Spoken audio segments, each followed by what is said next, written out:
Hello friends, तो कैसे हैं आप लोग। आशा करता हूँ अच्छे होंगे। तो आज हम लोग इस वीडियो में डिस्कस करने वाले हैं एडुटेरिया का जो 7500 प्लस एमसीक्यू वाला सामान्य अध्ययन का बुक आया था न्यू वाला, उससे हम लोग स्टार्ट किए थे प्रैक्टिस सेट। और इस वीडियो में हम लोग डिस्कस करने वाले हैं प्रैक्टिस सेट नंबर 10। और इसमें आपको मोस्ट इंपॉर्टेंट 50 जो है वो एमसीक्यू कराया जाएगा जीके एंड जीएस का फुल स्क्रीन के साथ। तो जितने भी एग्जाम आने वाले हैं जैसे एनटीपीसी, ठीक है, बिहार इलेक्ट्रिक और भी जितने भी कॉम्पिटिटिव एग्जाम का तैयारी कर रहे हैं उनके लिए मोस्ट इंपॉर्टेंट प्रैक्टिस सेट चलाया जा रहा है। तो कृपया अभी तक जो भी चैनल को सब्सक्राइब नहीं किए हैं तो कृपया सब्सक्राइब कर दें, लाइक कर दें, बेल आइकन दबा दें और अलग अलग ऐसे रिलेटेड ग्रुप में शेयर कर दें। इसका पीडीएफ आपको व्हाट्सएप ग्रुप पे प्रोवाइड कर दिया जाता है और व्हाट्सएप ग्रुप का लिंक इस वीडियो के डिस्क्रिप्शन में दे दिया गया है, तो वहाँ से जाकर के आप ज्वाइन कर लीजिएगा। इसके पहले जो प्रैक्टिस सेट 1 to 9 नहीं देखे हैं तो उनके लिए प्लेलिस्ट बना दिया गया है और प्लेलिस्ट का लिंक इस वीडियो के डिस्क्रिप्शन में दे दिया गया है, तो वहाँ से जाकर के आप देख लीजिएगा। आते हम लोग देखते हैं प्रैक्टिस सेट नंबर 10 का पहला क्वेश्चन है। प्रैक्टिस सेट नंबर 10 का पहला क्वेश्चन दिया गया है। फर्स्ट क्वेश्चन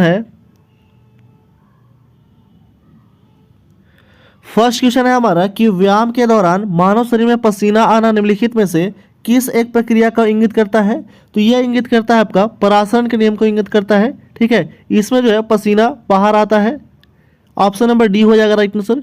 नेक्स्ट क्वेश्चन है, अगला प्रश्न है कि शीत कोष्ठ भंडारित फल अधिक समय तक चलते हैं क्योंकि। तो इसका चलने का जो कारण है श्वसन की दर घट जाती है। ऑप्शन नंबर सी हो जाएगा राइट आंसर। नेक्स्ट क्वेश्चन है, अगला प्रश्न है कि कुछ समुद्री जंतु एवं कीट अंधेरे में अपना शरीर में प्रकाश उत्पन्न करते हैं, तो इस परिघटना को क्या कहते हैं। तो इस परिघटना को, ठीक है, बायोलुमिनेसेंस कहते हैं। ऑप्शन नंबर बी हो जाएगा राइट आंसर, ठीक है। कुछ जो समुद्री जीव जंतु हैं और कुछ कीट जो है वो प्रकाश उत्पन्न करते हैं अंधेरे में, तो उसका कुछ का नाम है जैसे जुगनू हो गया, जेलीफिश, स्क्विड, क्रिल मछली, ये सभी जो है वो अपने शरीर में प्रकाश उत्पन्न करते हैं। नेक्स्ट क्वेश्चन है, अगला प्रश्न है कि पर्यावरण से संबंधित निम्नलिखित सम्मेलनों को विचार करना है और बताना है कि कन्वेंशन और लागू कब हुआ था, ठीक है। यहाँ पे दिया गया कि उपयुक्त में से कौन सा जोड़ा सही सुमेलित है। पहला दिया गया कि वेसल कन्वेंशन, ठीक है, वेसल कन्वेंशन जो है वो वर्ष 1992 में हुआ था, तो पहला कथन सही है। पहला जो वाला जो मिलान है वो सही है। दूसरा है कि रॉटरडैम कन्वेंशन जो था वो फरवरी 2004 में हुआ था, तो ये भी सही है। तीसरा है कि स्टॉकहोम कन्वेंशन मई 2004 में हुआ था, तो ये भी सही है। ऑप्शन नंबर डी हो जाएगा राइट आंसर। उपयुक्त सभी जो है वो क्या है, सुमेलित है। नेक्स्ट क्वेश्चन है, अगला प्रश्न दिया गया है कि वायु में उपस्थिति निम्नलिखित में से कौन सी गैस पीतल के रंग को खराब करने के लिए उत्तरदायी है। तो पीतल के रंग को खराब करने के लिए उत्तरदायी जो गैस है वो है आपका हाइड्रोजन सल्फाइड है, ठीक है। H2S इसको कहते हैं, हाइड्रोजन सल्फाइड है। नाइट्रस ऑक्साइड का फॉर्मूला होता है N2O, कार्बन डाइऑक्साइड CO2 होता है और ऑक्सीजन O2। नेक्स्ट क्वेश्चन है, अगला प्रश्न है कि निम्नलिखित में से कौन सा तत्व परमाणु ईंधन की श्रेणी से नहीं आता है। तो परमाणु ईंधन की श्रेणी में नहीं आता है वो आपका कैडमियम नहीं आता है, ठीक है। ऑप्शन नंबर ए हो जाएगा राइट आंसर, ठीक। कैडमियम का जो फॉर्मूला होता है, संकेत होता है CD होता है। थोरियम का संकेत होता है TH होता है, ठीक है। परमाणु संख्या 90 होता है इसका और कैडमियम का परमाणु संख्या 48 होता है। प्लूटोनियम का संकेत होता है PU और इसका परमाणु संख्या होता है 94, ठीक है। यूरेनियम का जो प्रतीक होता है U होता है, इसका परमाणु संख्या 92 होता है, ठीक है। नेक्स्ट क्वेश्चन है, अगला प्रश्न दिया गया है वो है आपका कि जल के किस अवस्था का तापक्रम सर्वाधिक होता है। तो जल के भाप यानी कि वाष्प अवस्था का जो तापमान है वो सर्वाधिक होता है। ऑप्शन नंबर सी हो जाएगा राइट आंसर। तो वाष्प की जो गुप्त ऊष्मा होता है वो होता है आपका 540 कैलोरी पर ग्राम होता है, ठीक है। और बर्फ की गुप्त ऊष्मा होता है वो होता है आपका 80 कैलोरी पर ग्राम होता है। तो ये दोनों क्वेश्चन बहुत बार पूछ लिया गया है, तो इसको आपको ध्यान से देख लेना है और वीडियो को एक से दो बार अगर अच्छे से देख लेते हैं तो जितने भी क्वेश्चन आपको कराया जाता है वो सभी आपको इसी वीडियो में याद हो जाएगा। आते हैं नेक्स्ट क्वेश्चन की ओर। अगला प्रश्न है कि किस विटामिन का निर्माण हमारे शरीर में नहीं होता है। तो हमारे शरीर में विटामिन ए का निर्माण नहीं होता है, ये संचित रखता है। ऑप्शन नंबर ए हो जाएगा राइट आंसर। और ये जो है यकृत में संचित रखता है विटामिन ए, ये भी ध्यान रखिएगा। विटामिन ए का रासायनिक नाम है रेटिनॉल। और विटामिन डी का रासायनिक नाम है कैल्सीफेरॉल। विटामिन ई का रासायनिक नाम है टेकोफेरॉल और विटामिन के का रासायनिक नाम है फाइलोक्विनोन है, ठीक है। नेक्स्ट क्वेश्चन है, अगला प्रश्न है कि ठीक है, एफ्ला नामक बीज निम्नलिखित में से किससे बनता है। ये भी बहुत बार एग्जाम में पूछा गया है कि एफ्ला नामक जो बीज है ये किससे बनता है। तो ये कवक से बनता है। कवक का अध्ययन कहलाता है माइकोलॉजी, विषाणु का अध्ययन कहलाता है वायरोलॉजी, ठीक है। जीवाणु का अध्ययन कहलाता है बैक्टीरियोलॉजी और प्रोटोजोआ का अध्ययन कहलाता है प्रोटोजूलॉजी।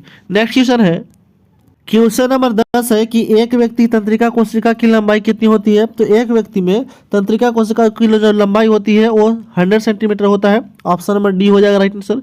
नेक्स्ट क्वेश्चन है, अगला प्रश्न है कि निम्न में से कौन सा स्तनधारी वर्ग के अंतर्गत नहीं आता है। तो स्तनधारी वर्ग के अंतर्गत नहीं आता है छिपकली, ये आता है सरीसृप वर्ग के अंतर्गत। ठीक है, बाकी बिल्ली है, चूहा है, गिलहरी है, ये सभी जो है वो स्तनधारी है, यानी कि मैमल्स का उदाहरण है। नेक्स्ट क्वेश्चन है, अगला प्रश्न दिया गया है कि निम्न में से कौन सी हड्डी हथेली में पाई जाती है। तो हथेली में मेटाकार्पल हड्डी पाया जाता है। ठीक है, कार्पल जो है ये पाया जाता है कलाई में। ठीक है, नेक्स्ट क्वेश्चन है, अगला प्रश्न है कि कार्बोहाइड्रेट्स, प्रोटीन तथा वसा का पूर्ण पाचन कहाँ होता है। तो कार्बोहाइड्रेट, प्रोटीन और वसा का पूर्ण पाचन होता है कहाँ पे। तो ये होता है आपका छोटी आंत में पाचन होता है। ऑप्शन नंबर सी हो जाएगा राइट आंसर। आमाशय से पेप्सिन नामक एंजाइम निकलता है जो प्रोटीन को पचाता है। नेक्स्ट क्वेश्चन है, अगला प्रश्न है कि निम्नलिखित में से कौन सा विस्फोटक नहीं है। इनमें से कौन सा विस्फोटक नहीं है। तो नाइट्रोक्लोरोफॉर्म जो है ये विस्फोटक नहीं है। इसका फार्मूला होता है CCl3NO2 होता है इसका फार्मूला। ठीक है, बाकी सभी जो है ट्राई नाइट्रोटोलून TNT इसको कहते हैं शॉर्ट में। ठीक है, तो ये विस्फोटक है। ठीक है, डाई नाइट्रोग्लिसरीन जो ये भी एक विस्फोटक है। और साइक्लो ट्राईमिथिलीन ट्राई नाइट्रोमीन जो है ये भी एक प्रकार का क्या है, तो विस्फोटक है। नेक्स्ट क्वेश्चन है, अगला प्रश्न दिया गया है वो है आपका कि निम्न में से कौन सा कोशिका का निर्जीव भाग है। तो कोशिका का निर्जीव भाग जो है वो है आपका कोशिका भित्ति।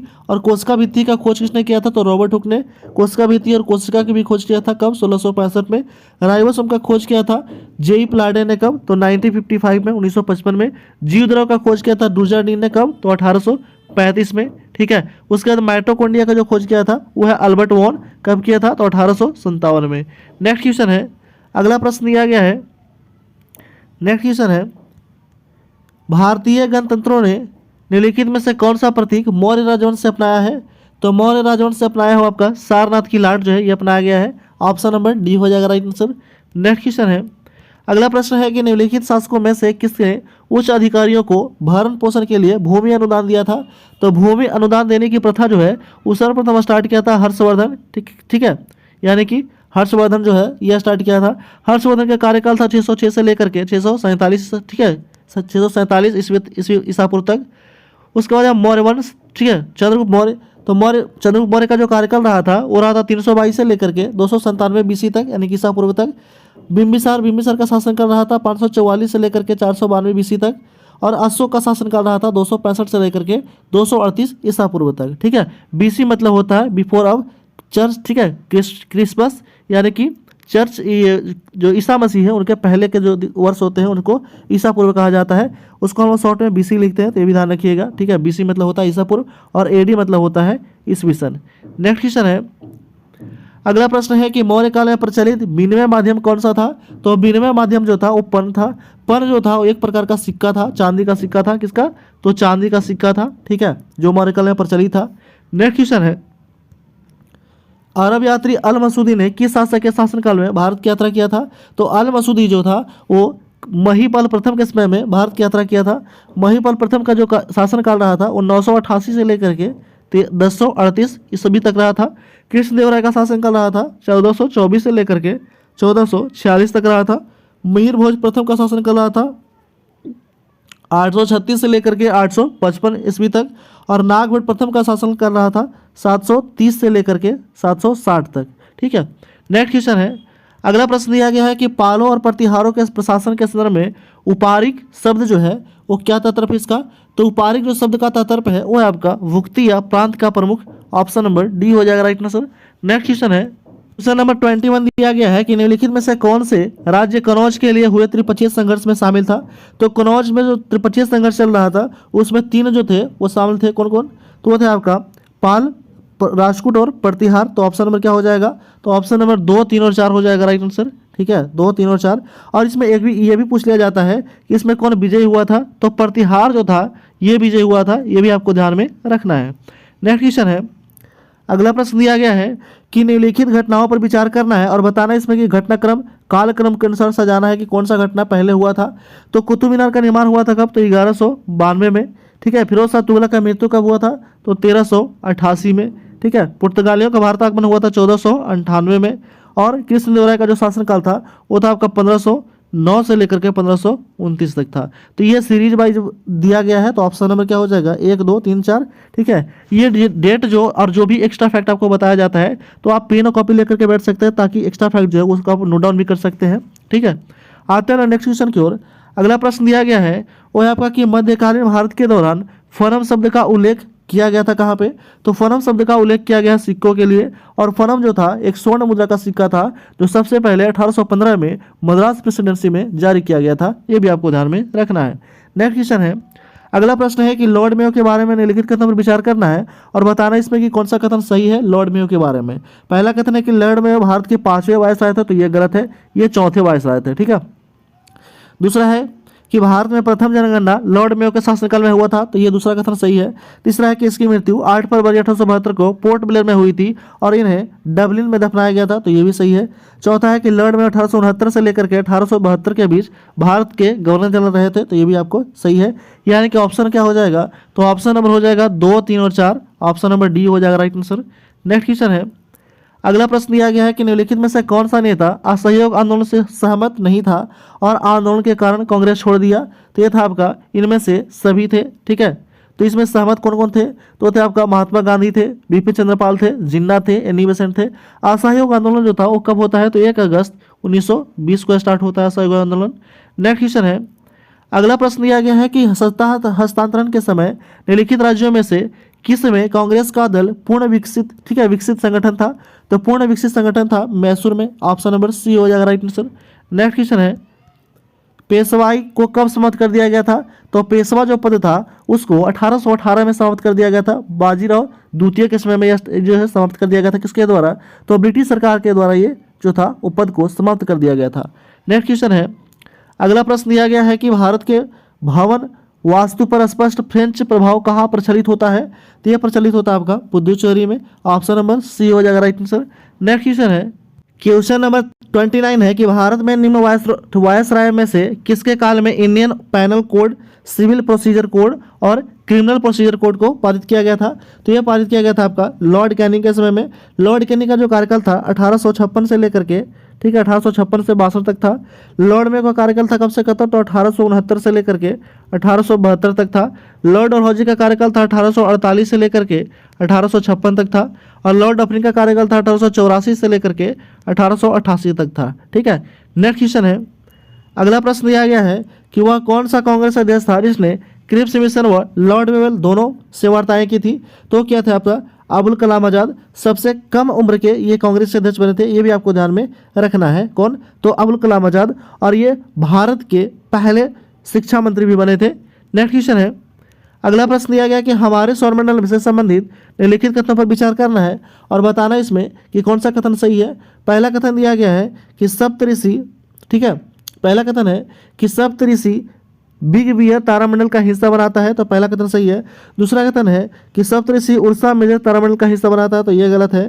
तीसरा है कि क्षुद्रग्रह बेल्ट मंगल और पृथ्वी की कक्षाओं के मध्य स्थित है, तो ये सही है। चौथा है कि सबसे बड़ा क्षुद्रग्रह सिरे है, ये भी सही है। ऑप्शन नंबर क्या हो जाएगा? तो ऑप्शन नंबर हो जाएगा 1 2 और 4 हो जाएगा, ऑप्शन नंबर राइट हो जाएगा। ठीक है, नेक्स्ट क्वेश्चन है, अगला प्रश्न है कि सियाचिन हिमनद कहाँ स्थित है? तो सियाचिन हिमनद जो है ये नुब्रा घाटी के उत्तर में स्थित है, ऑप्शन नंबर डी हो जाएगा राइट आंसर।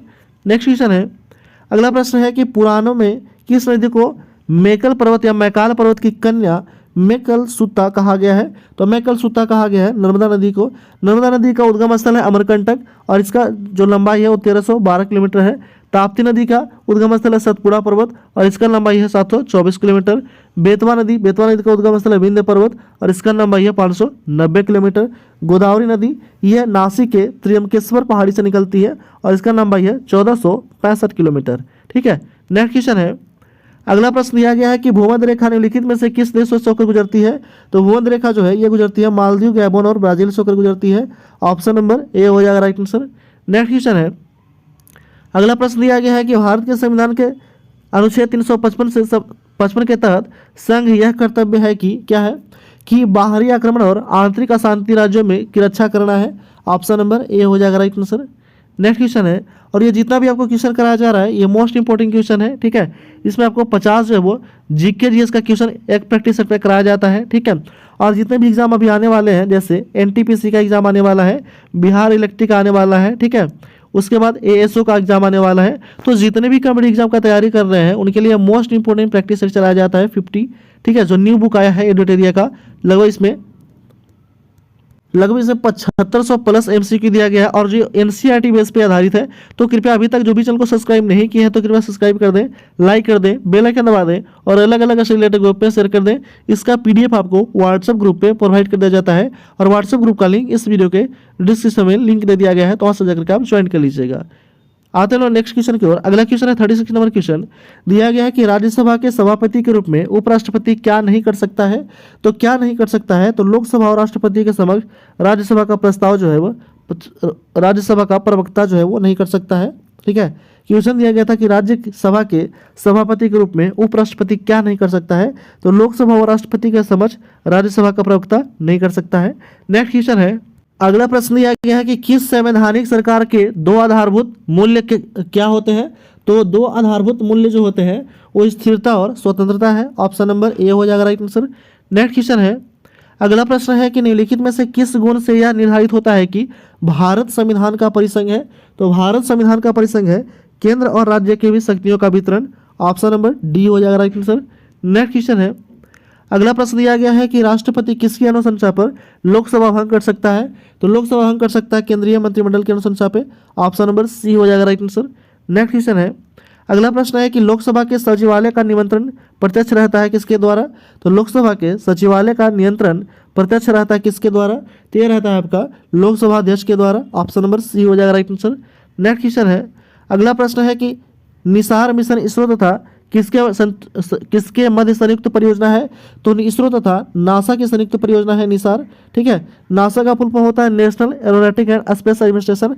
स्थापना हुआ था 29 जुलाई, ठीक है, 29 जुलाई 1958 में इसका स्थापना होता है। डीआरडीओ का फुल फॉर्म होता है डिफेंस रिसर्च डेवलपमेंट ऑर्गेनाइजेशन। स्थापना हुआ था 1 जनवरी 1958 को। जाक्सा का फुल फॉर्म होता है जापान एयरोस्पेस एक्सप्लोरेशन एजेंसी और इसका स्थापना होता है 1 अक्टूबर 2003 को, ठीक है, 2003 को। नेक्स्ट क्वेश्चन है, अगला प्रश्न है कि द गोल्डन ईयर्स पुस्तक के लेखक कौन है। तो द गोल्डन ईयर पुस्तक के लेखक है Ruskin bond. Option number D हो जाएगा राइट आंसर। नेक्स्ट क्वेश्चन है, अगला प्रश्न है कि उस्ताद आमिर किस घराने से संबंधित है। तो उस्ताद आमिर जो है यह संबंधित है इंदौर घराने से और यह है आपका शास्त्रीय संगीत से संबंधित है, ये भी आपको ध्यान में रखना है, ठीक है। नेक्स्ट क्वेश्चन है, अगला प्रश्न है कि व्यवस्था विश्लेषण सिद्धांत को किसने प्रतिपादित किया था। तो व्यवस्था, ठीक है, व्यवस्था विश्लेषण सिद्धांत को जो है यह प्रतिपादन किया था डेविड स्टर्न ने। ऑप्शन नंबर ए हो जाएगा राइट आंसर। नेक्स्ट क्वेश्चन है कि तापू लोक नृत्य का संबंध किस राज्य से है। तो तापू लोक नृत्य का जो संबंध है वो अरुणाचल प्रदेश राज्य से है। ऑप्शन नंबर बी हो जाएगा राइट आंसर। नेक्स्ट क्वेश्चन है 46 नंबर क्वेश्चन। दिया गया है कि फल्गु नदी पर बने देश के सबसे लंबे रबर डैम गयाजीप की कुल लंबाई कितनी है। इसका कुल लंबाई जो है वो 441 मीटर है। ऑप्शन नंबर ए हो जाएगा राइट आंसर। नेक्स्ट क्वेश्चन है, अगला प्रश्न है 47 नंबर क्वेश्चन कि निम्नलिखित में से कौन सा कारण ब्रिटिश शासन के द्वारा भारतीय हस्तशिल्प उद्योग के विनाश का परिणाम नहीं था। ठीक है, निम्नलिखित में से कौन सा कारण ब्रिटिश शासन के द्वारा भारतीय हस्तशिल्प उद्योग के विनाश का परिणाम नहीं था। तो वो था आपका आत्मनिर्भर ग्रामीण आर्थिक व्यवस्था। ऑप्शन नंबर डी हो जाएगा राइट आंसर। नेक्स्ट क्वेश्चन है, अगला प्रश्न है कि संघीय बजट में राज्य कोष से घाटे का अर्थ क्या होता है। तो इसका जो अर्थ होता है कि बजट घाटे और आंतरिक तथा बाह्य ऋण दर में निम्न वृद्धि का योग। ऑप्शन नंबर ए हो जाएगा राइट आंसर। नेक्स्ट क्वेश्चन है, अगला प्रश्न है कि निम्नलिखित में से कौन सा जैव निम्नकरणीय प्रदूषक नहीं है। तो जैव निम्नकरणीय प्रदूषक नहीं है वो आपका कीटनाशक है। ऑप्शन नंबर सी हो जाएगा राइट आंसर। नेक्स्ट क्वेश्चन है, अगला प्रश्न है इस वीडियो का लास्ट क्वेश्चन है 50 नंबर क्वेश्चन। ठीक है, दिया गया कि पारिस्थितिकी तंत्र में ऊर्जा का प्रवाह निम्न में से उच्च ऊर्जा स्तर पर हो जाने से कम होता है। इसे निम्नलिखित में से समझा जा सकता है किसके द्वारा। क्वेश्चन था कि पारिस्थितिकी तंत्र में ऊर्जा का प्रवाह निम्न से उच्च पोषण स्तर पर जाने से कम होता है। इसे निम्नलिखित के द्वारा समझा जा सकता है। तो आपका ऊष्मागतिकी थर्मोडायनेमिक्स के द्वितीय नियम के द्वारा समझा जा सकता है। ऑप्शन नंबर बी हो जाएगा राइट आंसर। कुछ इंपॉर्टेंट तथ्य दिया गया है, ठीक है, इस सेट में, तो वो भी हम लोग देख लेते हैं। यहाँ पे कुछ जो है अस्मरणीय तथ्य दिया गया है, ठीक है। एक्स्ट्रा पॉइंट है, दिया गया है ऋग्वेद के बारे में यह सबसे प्राचीन वेद है। ठीक है, इस वेद में ऋचाओं को पढ़ने वाले ऋतु को क्या कहते हैं, होत्री कहा जाता है। इस वेद के तीसरे मंडल में गायत्री मंत्र का उल्लेख है। ठीक है, ऋग्वेद के बारे में हम लोग पढ़ रहे हैं। इस वेद के 9वें मंडल में देवता सोम का उल्लेख है। इस वेद के 10वें मंडल में 4 वर्ण है, ब्राह्मण, क्षत्रिय, वैश्य और क्षूद्र है। ठीक है, उसके बाद यहाँ पे दिया गया नेक्स्ट पॉइंट है कि इस वेद में इंद्र के लिए 250 और अग्नि के लिए 200 ऋचाओं की रचना की गई है। गोत्र शब्द का सर्वप्रथम उल्लेख वेद में किया गया है, ये भी ध्यान रखिएगा। जो गोत्र हम लोग अभी पढ़ते हैं, ठीक है, गोत्र शब्द का सर्वप्रथम उल्लेख इसी वेद में, ऋग्वेद में मिला है। इस वेद में गाय के लिए अधन्य शब्द का प्रयोग किया गया है। अधन्य का होता है ना, ठीक है, पशु को नहीं मारे जाने श्रेणी में रखा गया इसको। ठीक है, गाय को रखा गया था।